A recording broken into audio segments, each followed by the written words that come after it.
Good morning students. Today हमारा topic है accounts का अकाउंटिंग इक्वेशन।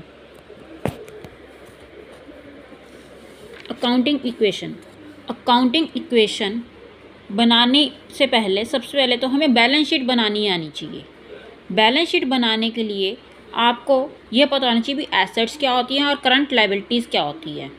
एसेट्स वो होती हैं जो हमारे बिजनेस में कैश, बैंक, डेटर, स्टॉक, जो भी हमारे पास फर्नीचर है, कोई भी मशीनरी है, ये सब हमारी क्या होती हैं, एसेट्स। और अगर हमने जो पैसा लगाया है बिज़नेस में, वो भी हमारी कैपिटल होती है। और लायबिलिटी क्या होती है, जो हमारी देनदारी है, जैसे क्रेडिटर्स हैं जिनकी हमने पेमेंट करनी है, बैंक ओवरड्राफ्ट है, ये भी हमारे पास क्या है, एक लायबिलिटी है। बैलेंस शीट कैसे प्रिपेयर करते हैं, एक साइड पर हम लिखते हैं Capitals and liabilities, amount, assets and amount. Capital and liabilities में हमारे पास क्या आएगा, कैपिटल। लायबिलिटीज़ के अंडर क्या आएगा, क्रेडिटर्स, बैंक ओवरड्राफ्ट, और भी बहुत आइटम्स होती हैं। नाउ नेक्स्ट है हमारे पास एसेट्स। एसेट्स में हमारे पास क्या आएगा, cash and bank, debtors, stock, furniture, machinery, building. Debtors हमारे पास कौन होते हैं, वो जिनको हमने उधार माल बेचा है और उनसे हमें पैसे लेने हैं, वो होते हैं हमारे पास डेटर्स। और जैसे यहाँ पर हमारे पास था क्रेडिटर्स। क्रेडिटर्स कौन होते हैं, जिनसे हमने उधार माल खरीदा है, उनको हमने पेमेंट करनी है ना, तो ये हमारी एक लायबिलिटी है, अभी हमने पेमेंट करनी है, तो ये हमारे पास क्या है, क्रेडिटर्स होते हैं।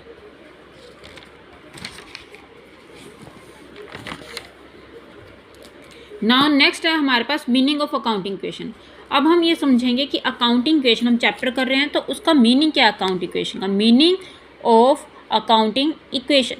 Accounting equation signifies that the assets of a business are always equal to the total of capital and liabilities.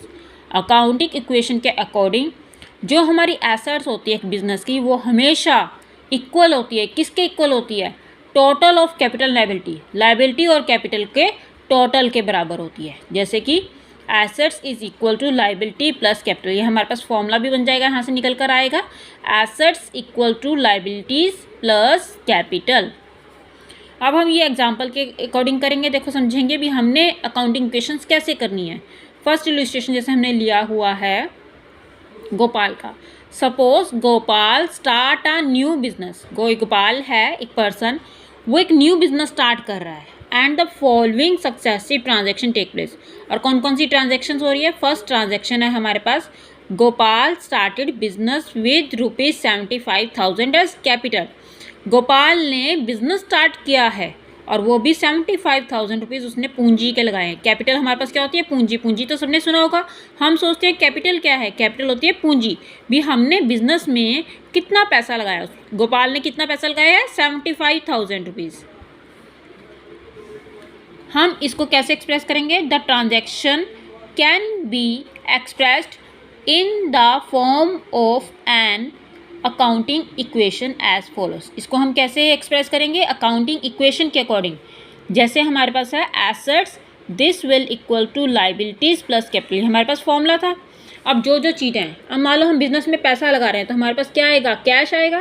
Cash कितना, ₹75,000। लायबिलिटीज़ तो अभी कुछ नहीं है, ज़ीरो। और कैपिटल हमारे पास कितनी है, 75,000, क्योंकि गोपाल ने ₹75,000 कैपिटल लगाई है। और कैपिटल किसके रूप में होती है, कैश के रूप में। तो हमारे पास बिजनेस में क्या आया है, कैश। तो कैश में कितने आ जाएंगे, ₹75,000। ये क्लियर है आपको सबको।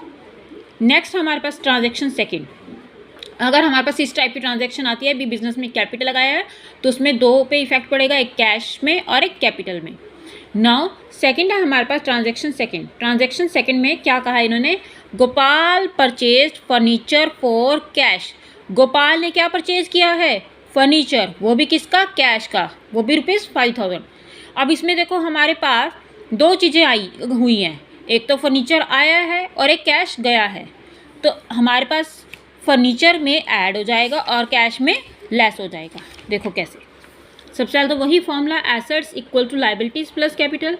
हम इसका परफॉर्मा बना लेंगे, कैश, एसेट्स के अंडर क्या आएगा, कैश और फर्नीचर, क्योंकि फर्नीचर भी आया है ना, लायबिलिटीज़ में लायबिलिटीज़, कैपिटल में कैपिटल। नाउ कैश में हमारे पास कितना, ओल्ड इक्वेशन क्या थी, हमारे पास ₹75,000 थे। फर्नीचर कुछ भी नहीं था पहले हमारे पास, लाइबिलिटीज़ भी ज़ीरो थी और हमारे पास कैपिटल जो थी 75,000 रुपीज़ थी। अब इस ट्रांजैक्शन में हमने क्या कहा है, गोपाल ने फर्नीचर परचेज़ किया, तो फर्नीचर आया है तो ऐड करेंगे 5,000 रुपीज़ का। और अगर हमने फर्नीचर ख़रीदा है तो पैसे भी तो दिए होंगे बदले में, 5,000 रुपीज़ हमारे पास कैश जो बचेगा कम हो जाएगा। तो हमारे पास कैश कितना रह गया, 70,000 रुपीज़। फर्नीचर में ऐड हो जाएगा 5,000, लाइबिलिटीज़ हमारी कुछ भी नहीं है, ज़ीरो है, और कैपिटल हमारी वैसे की वैसी रहेगी।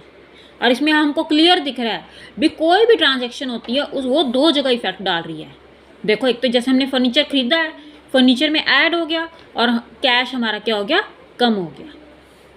नाउ नेक्स्ट है हमारे पास ट्रांजैक्शन थर्ड। ट्रांजैक्शन थर्ड में इन्होंने क्या कहा है, Gopal purchase goods for cash ₹20,000। Gopal ने गुड्स परचेज की हैं, वो भी कितने रुपए की, 20,000 रुपीज़ की। अब देखो इसमें क्या है, हमारे पास गुड्स आई हैं और कैश क्या है, गया है। तो इसको कैसे इक्वेशन को लिखेंगे हम,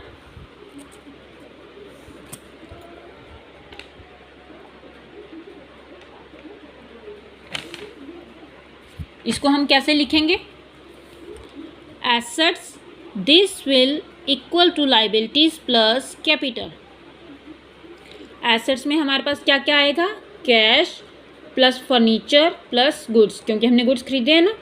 और हमारे पास यहाँ पे क्या है, लाइबिलिटीज प्लस कैपिटल। कैश हमारे पास और इक्वेशन के अकॉर्डिंग हमारे पास देखो था क्या था, कैश 70,000 और फर्नीचर कितना, 5,000। ऐसे ही लिखेंगे हम यहाँ पर भी, 70,000 फर्नीचर में 5,000। गुड्स हमारे पास कुछ नहीं थे, ज़ीरो लिखेंगे। लाइबिलिटीज़ हमारे पास कुछ नहीं है, ज़ीरो लिखेंगे। और कैपिटल हमारे पास 75,000 रुपीज़ की 75,000 रुपीज़ ही है, उसमें कोई भी चेंज नहीं हुआ अभी तक। अब यहाँ पर उन्होंने क्या कहा है, गोपाल ने गुड्स परचेज किया है, तो गुड्स में ऐड हो जाएगा, गुड्स हमारे पास आए हैं और पैसे दिए ना, कैश दिया है, तो हमारे पास 20,000 रुपीज़ क्या हो जाएगा, यहाँ पर कम हो जाएगा। 70 माइनस 20 हमारे पास कितने रुपए रह गए, 50,000 रुपीज़ रह गए। और हमारे पास फर्नीचर कितना है, 5,000 रुपीज़ का, सेम, क्योंकि उसमें कोई चेंज नहीं हुआ। गुड्स हमारे पास कितने हो गए, 20,000 रुपीज़, पहले ज़ीरो थे अब कितने हो गए, 20,000, क्योंकि हमने गुड्स परचेज किए हैं। नाउ लाइबिलिटीज़ हमारे पास ज़ीरो है और कैपिटल भी हमारे पास सेम है 75,000, क्योंकि इसमें भी कोई चेंज नहीं हुआ हमारे पास। ये हमारे पास था वो ट्रांजैक्शन जिसमें गोपाल ने गुड्स परचेज किए हैं, वो भी कैश में, गुड्स परचेज्ड फॉर कैश। हमारे पास दो जगह इफेक्ट हुआ है, एक तो कैश में और एक गुड्स में।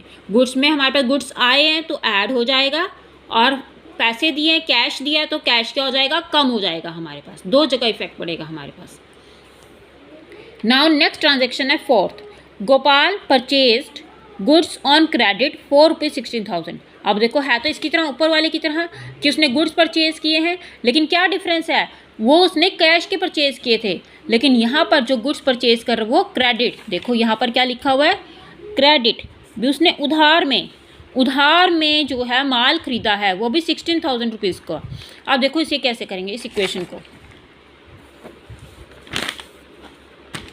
सबसे पहले तो वही फॉर्मूला हमारे पास, assets equal to liabilities plus capital. Cash, furniture, goods, creditors और कैपिटल, ये सब हमने लिख लिया। कैश हमारे पास कितना था, 50,000 रुपीज़ था। फर्नीचर हमारे पास 5,000 रुपीज़ का था। और हमारे पास गुड्स कितने के थे, 20,000 के। क्रेडिटर्स कुछ भी नहीं थे। और कैपिटल कितनी थी, 75,000 की। यही थी ना ओल्ड इक्वेशन हमारे पास। नाउ अब उसने क्या किया इस ट्रांजैक्शन में, उसने गुड्स परचेज किए हैं, तो गुड्स हमारे पास आए हैं तो ये ऐड हो जाएंगे। 20,000 में 16,000 ऐड हो जाएंगे, ये हमारे पास आ जाएगा 36,000। और उन्होंने कहा है क्रेडिट भी उधार में माल खरीदा है, तो क्या होगा, हमारे क्रेडिटर्स बढ़ जाएंगे, देनदारी। ये मैंने आपको पहले बताया था, क्रेडिटर्स कौन होते हैं, जिनसे हम उधार माल खरीदते हैं, मतलब उनका हमें क्या करना है, पैसा देना है बाद में, फ्यूचर में। तो ये 16,000 रुपीज़ हमारे पास कहाँ पे आएगा, क्रेडिटर्स में। बच्चे यहीं पे गलती करते हैं, उनको समझ ही नहीं आता कि हमें डेटर्स में लिखने हैं, क्रेडिटर्स में लिखने हैं। क्रेडिटर्स में लिखेंगे क्योंकि हमने उधार माल खरीदा है और हमने पैसे देने हैं, तो ये हमारी लाइबिलिटी हुई ना, भी हमने किसी की पेमेंट करनी है, हमने पैसा देना है किसी का, तो ये हमारे पास किस में आएंगे, क्रेडिटर्स के अंडर आएंगे 16,000 रुपीज़। बाकी किसी भी ट्रांजैक्शन पे कोई इफेक्ट नहीं पड़ेगा, कैश में भी नहीं पड़ेगा, क्योंकि कैश हमने नहीं दिया है। 50,000 का 50,000 आ जाएगा कैश, फर्नीचर 5,000 का 5,000 आ जाएगा। गुड्स हमारे पास पहले कितने थे, 20,000, अब और खरीद लिए हमने 16,000 के। टोटल गुड्स आपके पास कितने हो गए 36,000 के। क्रेडिटर्स पहले आपके पास 0 थे, अब हमारे पास क्रेडिटर्स कितने हो गए 16,000 के। 16,000 हमने पेमेंट करनी है। कैपिटल पहले भी 75,000 थी, कोई इफेक्ट नहीं पड़ा, तो ये वही रहेगी 75,000। ये हमारे पास ट्रांजैक्शन थी कि गोपाल ने परचेज किए हैं goods on credit. Now next transaction है बेचने की। अब माल खरीदा है, अब हम बेचेंगे। Goods costing ₹12,000 sold on credit for ₹15,000। इस ट्रांजैक्शन में बहुत बच्चे गलती करते हैं, ध्यान से सुनना। इन्होंने क्या है, गुड्स कॉस्टिंग ₹12,000, माल का जो हमारे पास गुड्स थे उसका प्राइस कितना था 12,000 रुपीज़ था, और हमने बेचा कितने का है 15,000 का, लेकिन उधार पे बेचा है, कैश नहीं आया हमारे पास। हमने माल कितने का बेचा है, वो 15,000 का माल बेचा है। तो इफेक्ट क्या पड़ेगा इस ट्रांजैक्शन का, देखो एक तो हमने क्या किया, सबसे पहले तो हमने गुड्स कितने के बेचे हैं 12,000 के। तो हमारे पास गुड्स जो है, पहले तो ओल्ड इक्वेशन लिख देंगे, वही 50,000 कैश था हमारे पास, फर्नीचर 5,000 का था, गुड्स हमारे पास 36,000 के थे, डेटर्स 0 थे, क्रेडिटर्स हमारे पास 16,000 के थे, और कैपिटल थी हमारे पास 75,000 का। अब इन्होंने क्या कहा है, हमारे पास ट्रांजैक्शन क्या हुई है, इन्होंने क्या है, हमने 12,000 के गुड्स जो हैं सोल्ड किए हैं। सोल्ड मतलब बेचने, मतलब हमारे पास गुड्स कम हुए ना, तो 36,000 टोटल हमारे पास गुड्स थे, उसमें 12,000 गुड्स जो हैं हमने बेच दिए, और वो भी किस में, उधार में। यहाँ पर हम गलती करते हैं, गुड्स हमने कितने के बेचे हैं 12,000 के। यहाँ पर बच्चे ये गलती करते हैं कि यहाँ 15,000 लिख देते हैं। नहीं, गुड्स की कॉस्ट कितनी थी 12,000 थी, 15,000 में तो वो बेचा है हमने। गुड्स की कॉस्ट क्या थी हमारे पास 12,000, तो हमारे पास गुड्स कितने, हमारे पास यहाँ पर गुड्स कितने के थे 12,000 के। यही मिस्टेक होती है कि हम यहाँ पर ट्रांजैक्शन करते हैं 15,000 के, लेकिन गुड्स की कॉस्ट कितनी की थी 12,000 की। हमने माल कितने का बेचा है 12,000 का, 15,000 का माल नहीं है, 15,000 में तो उसे हमने बेचा है, उसकी कॉस्ट कितनी थी 12,000 रुपये। तो हमारे पास जो गुड्स कम होंगे वो कितने से होंगे 12,000 से। यही मिस्टेक करते हैं, ये ध्यान से करनी है ट्रांजैक्शन। गुड्स पहले हमारे पास 36,000 थी, और हमने बेचे कितने के हैं, गुड्स कितने की थी 12,000 की जो हमने बेची है। तो 12,000 हमारे पास गुड्स क्या हो जाएंगे, कम हो जाएंगे, और कम होके हमारे पास क्या आएगा 24,000। 36,000 minus 12 this will equal to 24,000। और इन्होंने क्या कहा है कि जो हमने गुड्स बेचे हैं वो क्रेडिट पे, ये बहुत इंपॉर्टेंट बात है, हमने गुड्स जो बेचे हैं वो किस में बेचे हैं क्रेडिट, उधार में बेचे हैं। और ये मैंने आपको स्टार्टिंग में बता चुकी है, अगर हम उधार में माल बेचते हैं तो हमारे पास क्या आते हैं डेटर्स। डेटर्स वो होता है जिसमें हमने पैसे, जिनसे हमने लेने होते हैं, ये हमारी एक एसेट्स होती है। डेटर्स पहले हमारे पास 0 थे, अब हमारे पास कितने हो गए 15,000। यहाँ भी मिस्टेक कर देते हैं हम यहाँ पर 12,000 लिख देते हैं। नहीं, हमने माल कितने का बेचा है 15,000 रुपये का। 15,000 रुपये हमने उस पर्सन से लेने हैं, तो यहाँ पर ट्रांजैक्शन किससे होएगी 15,000 से। अब देखो 12,000 का माल हमने 15,000 रुपये में बेचा है, तो 3,000 आपको क्या होगा प्रॉफिट होगा।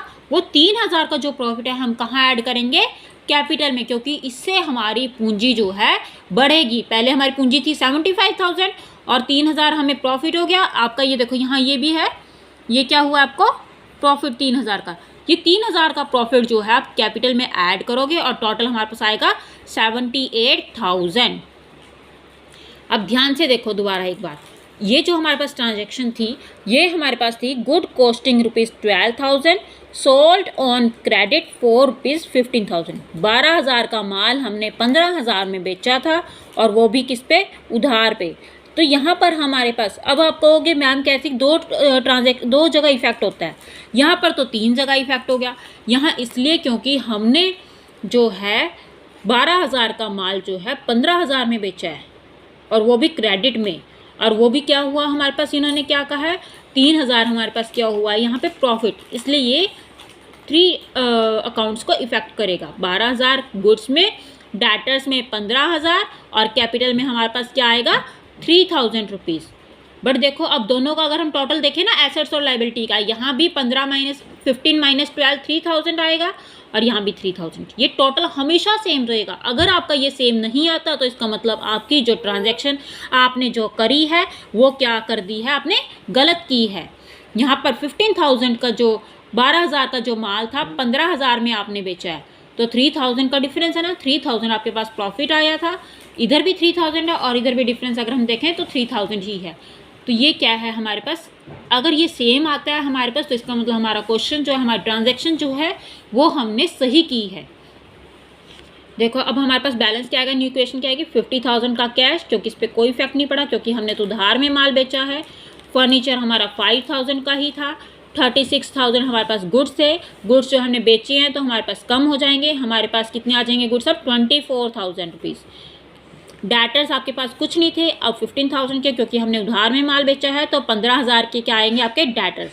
क्रेडिटर्स का बैलेंस कितना था आपके पास 16,000 का, और कैपिटल पहले आपके पास 75,000 रुपीज़ थी, प्रॉफिट कितना हुआ 3,000। नाउ अब आपके पास कैपिटल का बैलेंस कितना आएगा 78,000 रुपीज़।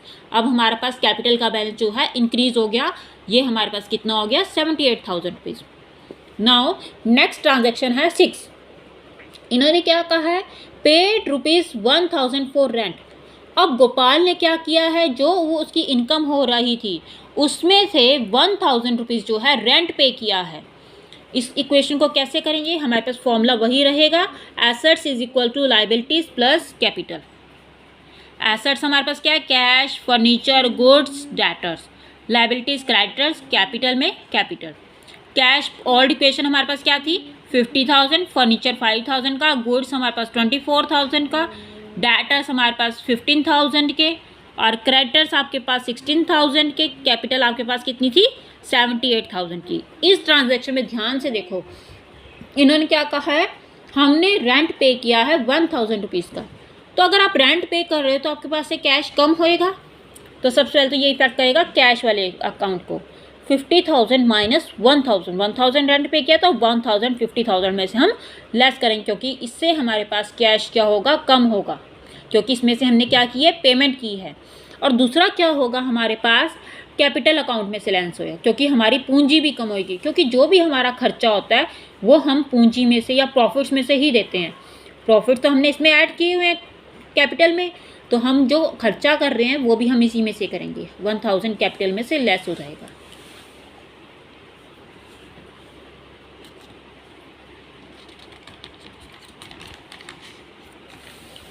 देखो फिर हमारे पास न्यू इक्वेशन क्या आएगी, कैश हमारे पास कम हो जाएगा, 50 माइनस 1 49,000, बाकी चीज़ें हमारे पास सब सेम रहेगी 16,000, और जो हमारी कैपिटल है पहले 78,000 थी, 1,000 लेस करके हमारे पास कैपिटल कितनी आएगी 77,000 रुपीज़। नाउ नोट करने की बात है, every transaction has a double effect. आपने देखा है जो भी हमने ट्रांजैक्शन की है, 6 ट्रांजैक्शंस की है, हर ट्रांजैक्शन में डबल इफेक्ट हुआ है, एंड इन ईच केस, और हर केस में जो हमारी एसेट्स हैं वो लायबिलिटीज़ प्लस कैपिटल के बराबर हैं। कहीं भी ये नहीं हुआ कि एसेट्स हमारे पास ज़्यादा हैं और लायबिलिटीज़ और कैपिटल का जो हम एडिशन कर रहे हैं वो हमारे पास कम हो, ऐसा किसी भी ट्रांजैक्शन में नहीं होता है। अगर ऐसा होता है तो इसका मतलब आपने जो क्वेश्चन किया है, जो आपने ट्रांजैक्शन की है वो आपकी गलत है, अगर ये दोनों साइड्स आपके बराबर नहीं आती। नाउ अब गोपाल की हम बैलेंस शीट प्रिपेयर करेंगे। देखो बैलेंस शीट कैसे प्रिपेयर करते हैं, ऊपर लिखते हैं balance sheet of Gopal as at, यहाँ पर हमारे पास डेट्स आ जाती है। मैंने स्टार्टिंग में आपको बताया था अभी बैलेंस शीट कैसे बनाते हैं। देखो बैलेंस शीट में अब आपको पता है, इधर हम एसेट्स दिखाते हैं और इधर दिखाते हैं लायबिलिटीज़ प्लस कैपिटल। सबसे पहले हमारे पास क्रेडिटर्स, देखो क्रेडिटर्स की कितना बैलेंस है 16,000, तो क्रेडिटर्स कितने आ जाएंगे आपके पास 16,000। नाउ कैपिटल, कैपिटल हमारे पास कितनी है गोपाल की 77,000। इन दोनों का लायबिलिटी साइड्स का टोटल कितना आया हमारे पास 93,000। 16,000 plus 77,000, this will equal to 93,000। Now अब हमारे पास है एसेट साइड। एसेट साइड में हमारे पास कैश कितना था 49,000, फर्नीचर कितना था देखो 5,000, गुड्स कितने के थे 24,000, डेटर्स कितने के थे 15,000 के। Cash plus furniture plus goods plus debtor, इन सब का क्या करेंगे हम टोटल करेंगे, और टोटल करके हमारे पास क्या आएगा 93,000। अब ध्यान से देखो इस बैलेंस शीट में क्या हुआ है, एक साइड हमने एसेट्स ली है और एक साइड में हमने लाइबिलिटीज़ प्लस कैपिटल लिया है। सबकी अमाउंट इसमें फिल करिए। अभी हमारे पास क्रेडिटर्स की कितनी अमाउंट थी, गोपाल कैपिटल की थी कितनी थी 77,000, कैश कितना था, फर्नीचर कितना था, गुड्स कितने थे, हमारे पास डेटर्स कितने थे। और ध्यान से देखो यहाँ पर दोनों के बैलेंसेस जो है हमारे पास बराबर हैं। 93,000 के हमारे पास लाइबिलिटीज़ है और 93,000 के ही हमारे पास क्या है, एसेट्स हैं। ये हमेशा इक्वल आता है। अगर कोई भी इसमें चेंज होता है या डिफरेंस होता है, कम ज़्यादा होता है, इसका मतलब हमने जो बैलेंस शीट बनाई है, जो हमने ट्रांजेक्शन्स किए, सब गलत हैं। ये बिल्कुल दोनों क्या होनी चाहिए, इक्वल होनी चाहिए। If you like my video, अगर आपको मेरी वीडियो पसंद आती है please like share and subscribe करना मत भूलिए।